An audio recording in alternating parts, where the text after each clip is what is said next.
Okay, so for my first exercise in the fibroblastic repair phase, we're going to be doing quad sets with a towel under the affected knee. So here's our patient. We have a towel under his right knee. That's going to be the affected MCL. So this will be terminal knee extensions. We're going to be doing 3 sets of 10. And while performing this, we're going to be externally rotating the hip. So just as seen, like his toes will be facing the camera or externally rotated. And then he would basically just flex his quad and then his leg would extend. So we would do 3 sets of 10. In between each set, we would do a minute of rest or maybe 30 seconds depending on the athlete's comfort level.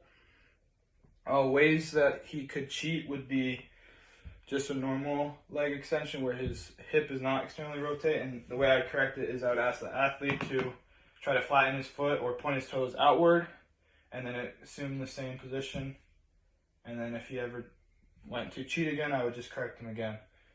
And then that would be the first exercise for the fibroblastic. Okay, so for the second exercise in the fibroblastic repair phase, very similar to the first. We'll have no towel under his leg, so you can remove that.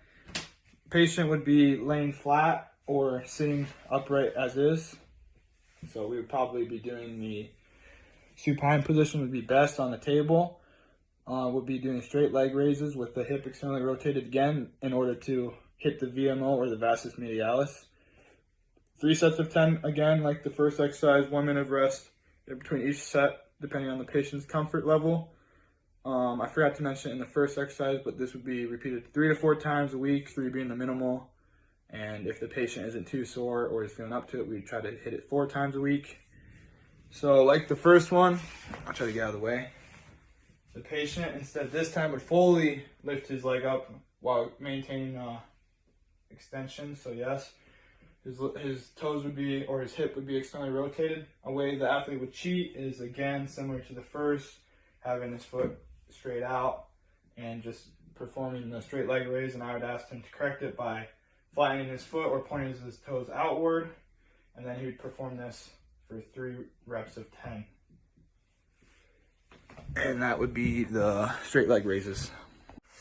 So I forgot to mention, but in the fibroblastic repair phase, we'd be focusing on isotonic exercises where there's minimal contracting or the muscle shortened. So that's why we were doing extension of the quad, and with both the quad sets and the straight leg raise.